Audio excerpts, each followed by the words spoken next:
अस्सलामुअलैकुम, बोल न्यूज़ में खुशामदीद। मैं हूँ शर्जील अरशद। मैं हूँ आपके साथ रमशाद साजिद। हेडलाइंस आप जान चुके हैं। बुलेटिन का आगाज करेंगे। सबसे पहले बात करेंगे पाकिस्तान में सऊदी मुदाखलत के हवाले से बानी पीटीआई की एहलिया का तबसरा। नायब वज़ीर आज़म इसहाक डार पर रद्द अमल। कहा कि पाकिस्तान और सऊदी अरब देरीना दोस्त और भाई हैं। दोनों मालिक के दरमियान ताल्लुकात बाहिमी एहतराम पर मबनी है।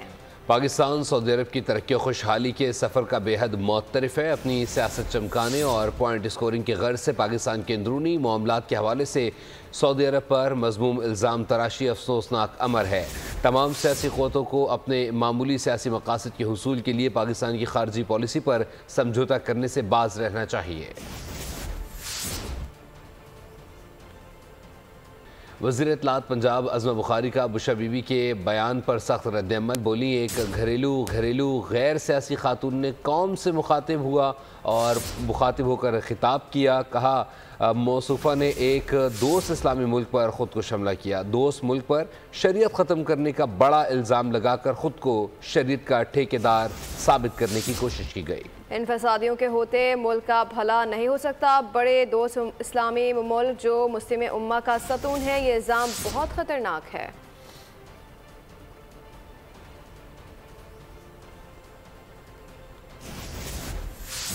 इस्लामाबाद हाईकोर्ट ने तहरीक इंसाफ को एहतजाज की इजाज़त न दी। 24 नवंबर के एहतजाज के खिलाफ दरख्वास्त पर इस्लामाबाद हाईकोर्ट ने फैसला जारी कर दिया। अदालत का वज़ीर दाखिला को सियासी जमातों से मुज़ाकरात का मशवरा। फैसले में कहा कि अमन अमान कायम रखने के लिए इस्लामाबाद इंतजामिया कानून के मुताबिक तमाम इकदाम उठाए। इंतजामिया की जिम्मेदारी है कानून की खिलाफ वर्जी ना होने दी जाए। वज़ीर दाखिला मोहसिन नकवी भी अदालत में पेश हुए। Chief justice Islamabad high court Aamir Farooq ने मिनिस्टर साहब थैंक यू करके मुखातिब किया। वज़ीर दाखिला मोहसिन नकवी ने अदालत को बताया कि 24 नवंबर को बेलारूस का एक वफ़द पाकिस्तान आ रहा है। एहतजाज की तारीखें वो रखी जाती हैं जिस दिन वफ़द आ रहा हो। पीटीआई के 24 नवंबर के एहतजाज के खिलाफ दरखास्त। इस्लामाबाद हाई कोर्ट का एहतजाज के खिलाफ दरखास्त पर फैसला जारी। चीफ जस्टिस आमिर फारूक ने फैसले में लिखा कि अमन अमान कायम रखने के लिए इंतजामिया कानून के मुताबिक इक़दाम उठाए। यकीनी बनाया जाए कि आम शहरियों की जिंदगी में कोई रखना न पड़े। पब्लिक ऑर्डर 2024 के मुताबिक धरने और एहतजाज वगैरह की इजाज़त के लिए मुरव्वजा कानून है। इस्लामाबाद इंतजामिया मुरव्वजा कानून के खिलाफ एहतजाज की इजाज़त न दे।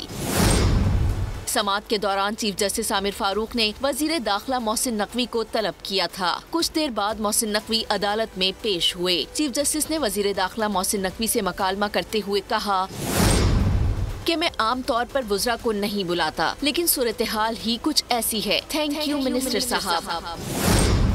चीफ जस्टिस आमिर फारूक ने रिमार्क्स दिए कि पहले भी इस तरह की सूरत हाल पैदा हो चुकी। एक सूबे के वजीर आला इस एहतजाज की सरपरस्ती कर रहे हैं। चीफ जस्टिस हाई कोर्ट ने हुकूमत को सियासी जमात से राब्ते का मशवरा दे दिया। वजीर दाखिला मोहसिन नकवी रोस्ट्रम पर आ गए और कहा कि 24 नवंबर को बेलारूस का एक वफ़द पाकिस्तान आ रहा है, लेकिन हर दूसरे दिन हमें इस्लामाबाद में कंटेनर लगाना पड़ते हैं। और भी आपको बताएं कि पीटीआई से कोई मुज़ाकरात नहीं हो रहे। वज़ीर दाखिला ने वाज़ेह कर दिया। मोहसिन नकवी ने कहा, धमकियों से मुज़ाकरात नहीं होते। बानी को मुज़ाकराती ख्वाहिश है तो खुलकर बताएं। इस्लामाबाद में किसी सूरत एहतजाज की इजाज़त नहीं दे सकते।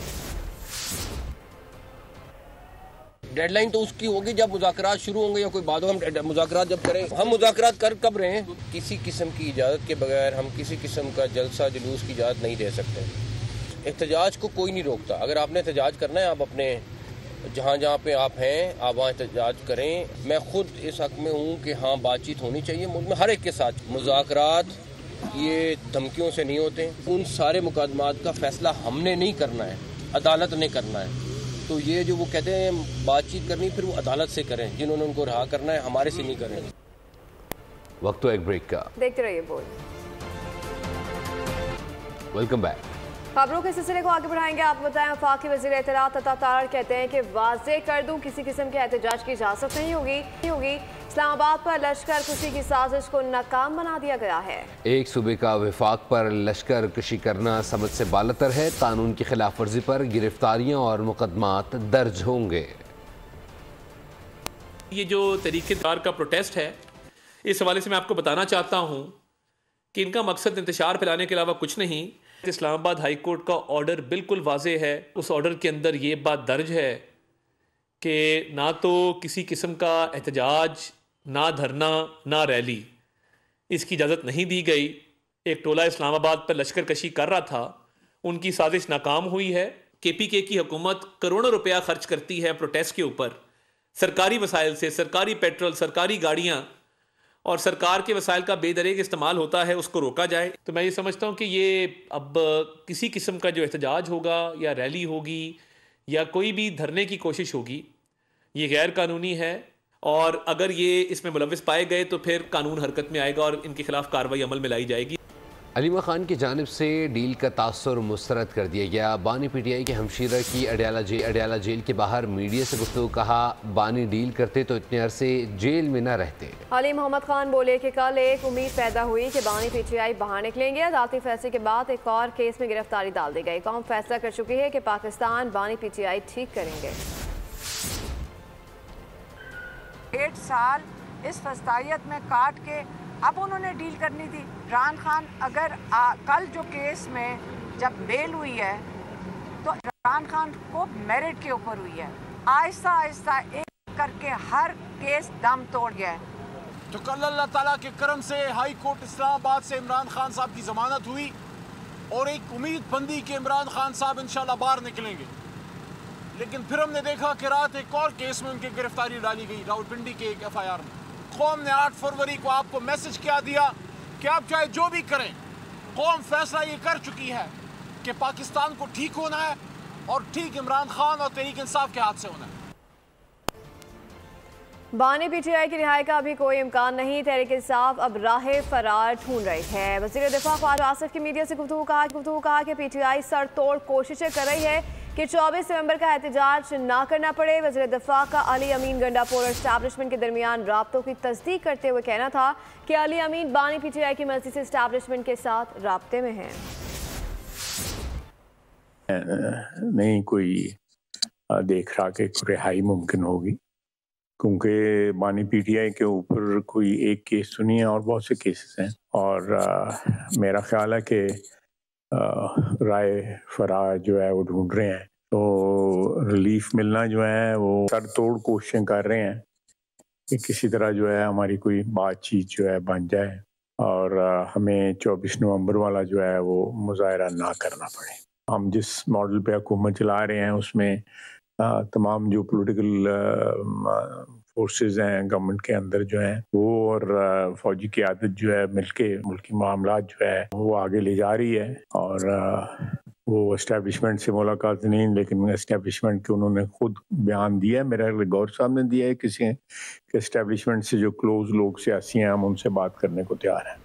रावलपिंडी में इंसदाद दहशतगर्दी की खुसूसी अदालत ने बानी PTI का 5 रोज़ा जिस्मानी रिमांड मंजूर कर लिया है। अदालत ने 26 नवंबर को बानी PTI को दोबारा अदालत में पेश करने का हुक्म दे दिया।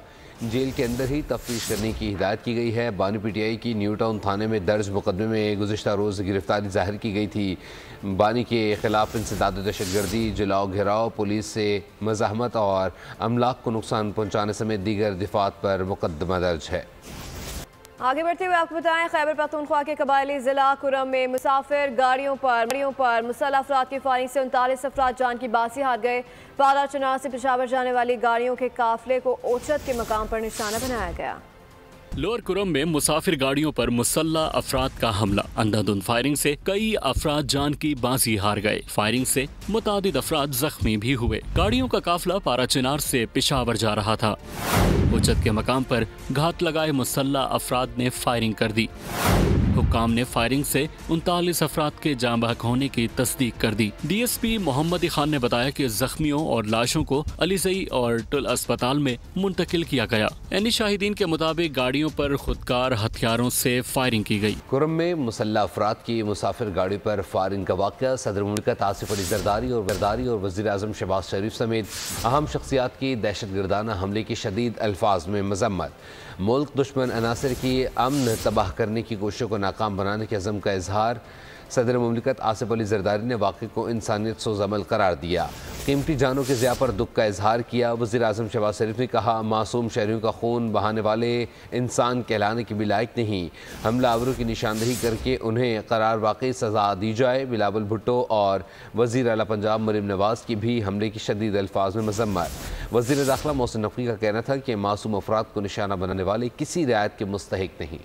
बात करें स्मोक की। मशरकी हवाओं का रुख एक बार फिर बदल गया। पंजाब में स्मोक की शिद्दत में इजाफा हो गया। आलूदा तरीन शहरों में लाहौर दुनिया का दूसरा और पाकिस्तान का पहला शहर मुल्तान का दूसरा नंबर।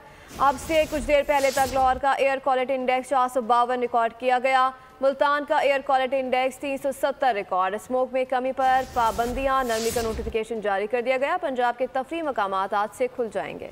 और आलूदा तरीन शहरों की फहरिस्त में लाहौर आज भी दूसरे नंबर पर है। अब से कुछ देर पहले तक शहर का एयर क्वालिटी इंडेक्स 452 रहा है। इसी पर मजीद अफला जान लेते हैं अफजाल अब्बासी से। अफजाल, अपडेट कीजिएगा। बिल्कुल, लाहौर आलूदगी की लपेट में है और आलूदा तरीन शहरों की फहरिस्त में लाहौर का आज दूसरा नंबर है। भारतीय दारुल हुकूमत नई दिल्ली पहले नंबर पर है। अगर लाहौर शहर के एयर क्वालिटी इंडेक्स की बात की जाए तो लाहौर शहर का एयर क्वालिटी इंडेक्स जो है वो 452 है। सबसे ज़्यादा एयर क्वालिटी इंडेक्स जो है वो गुलबर्ग के इलाके का 822 एयर क्वालिटी इंडेक्स आया है।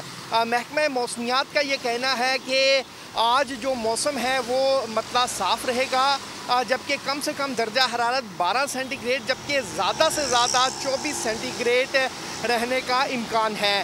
फ़ज़ाई आलूदगी में कमी के बाद जो है वो लॉकडाउन के SOPs में भी नरमी की गई है और लाहौर में जो होटल और रेस्टोरेंट्स हैं इनकी टाइमिंग्स के औकात कार भी बढ़ा दिए गए हैं। अफजाल अब्बासी आगाह करे थे, आपका शुक्रिया। और अब बात करेंगे मौसम की। मुल्क के बेशतर इलाकों में मौसम सर्द और खुश्क रहेगा। बालाई इलाकों में बारिश और बर्फबारी का इम्कान है। महकमा मौसमियात ने आइंदा 24 घंटे के दौरान कराची, कोयटा, लाहौर, इस्लामाबाद, पेशावर समेत मुल्क के बेशतर इलाकों में कहीं मौसम खुश्क और कहीं सर्द रहने की पेशगोई कर दी है। दीर, चित्राल, स्वात, कश्मीर, गिलगित बल्तिस्तान में बारिश, पहाड़ों पर बर्फबारी मुतवक्किल है। जुर्म की दुनिया से खबर शामिल करते हुए आपको बताएं कि नेटी जेटी पुल पर ट्रैफिक हादसा में मोटरसाइकिल सवार बच्चा समेत 2 अफराद जाँ बहक हो गए, 2 जख्मी हुए। जाँ बहक बच्चे की शनाख्त 7 साल यान और 25 साल इरफान के नाम से हुई है। यानी शाहिद के मुताबिक नेटी जेटी पुल पर मोटरसाइकिल सवार ने हिट किया।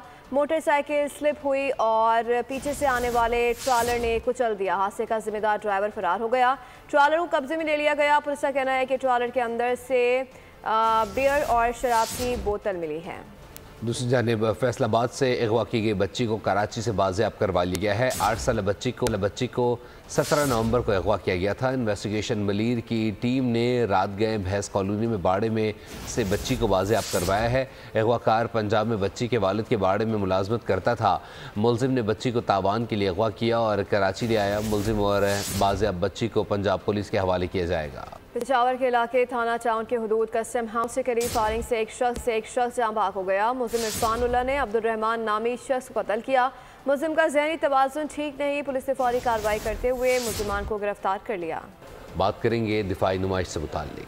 पेशेवराना महारत, भरपूर ताकत और कौमी सलामती के अज़म का इजहार। सीव्यू कराची पर हुआ। आइडियाज़ 2024 के मौके पर 3 मुसल्लह अफवाज ने अस्करी सलाहियतों का मुजाहिरा किया। तकरीब के मेहमान खुसूसी वज़ीर आला सिंध थे।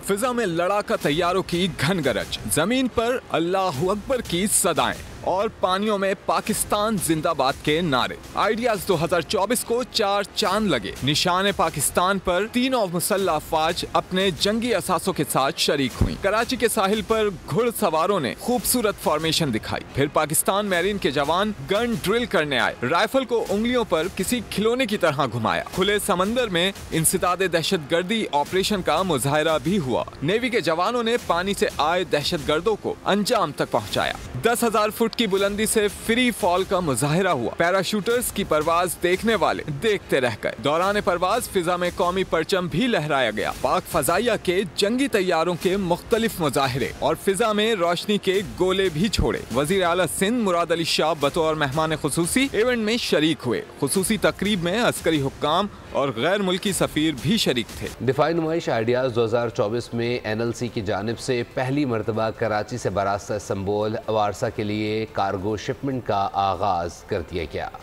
मजीद नए रूट्स भी जल्द शामिल किए जाएंगे। शहर कायद में दिफाई नुमाइश आइडियाज 2024 शानदार अंदाज से जारी। नेशनल लॉजिस्टिक्स कॉर्पोरेशन की जानिब से पहली बार कराची से बरास्ता इस्तांबुल वारसा के लिए कार्गो सर्विस शुरू कर दी गई। तर्जुमान NLC मुश्ताक अहमद का कहना था कि ताजिर बिरादरी को खित्ते में सामान पहुँचाने के लिए तमाम तर सहूलियात फराहम कर रहे हैं। NLC के तहत बहुत जल्द नए रूट्स पर भी सर्विस शुरू कर दी जाएगी। कफील अहमद, बोल न्यूज, कराची।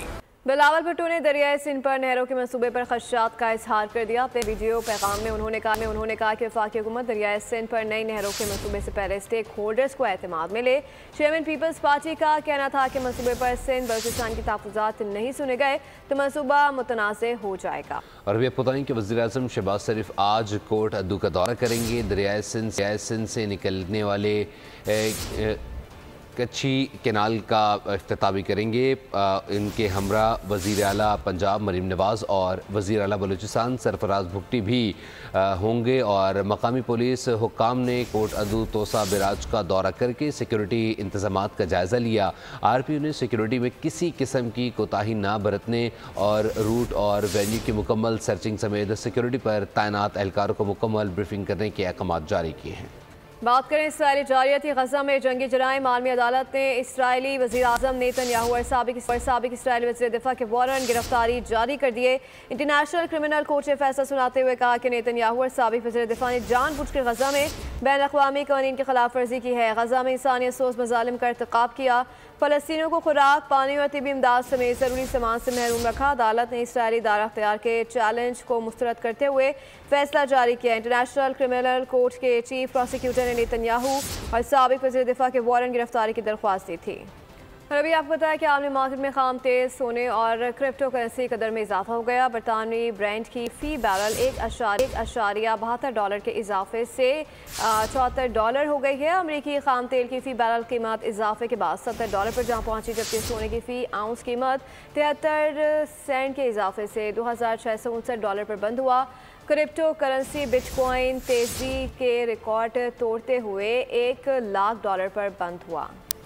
खुशबुओं के शहर पेरिस में मौसम सरमा की पहली बर्फबारी ने सड़कों, दरख्तों, गाड़ियों और मकानों को सफ़ेद चादर में ओढ़ दिया है। मज़ीद तफसीलात जानते हैं अली इशफाक की रिपोर्ट में।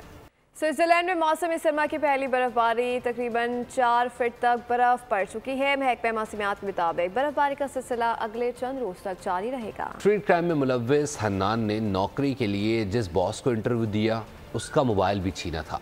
बुरे कामों से तौबा करके आयमा के साथ नई ज़िंदगी की शुरुआत की। खुशगवार ज़िंदगी गुजारने वाला हन्नान खुद भी स्ट्रीट क्रिमिनल्स का निशाना बना। उचक्का का दूसरा पार्ट आज रात 8 बजे देखें बोल कहानी में। न्यूज़ स्टूडियो से फिलवक्त के लिए इतना ही। मज़ीद बाखबर रहने के लिए विजिट कर सकते हमारी वेबसाइट boldnews.com। देखते रहिए। सब्सक्राइब करें और बेल दबाएं ताकि कोई खबर रह न जाए।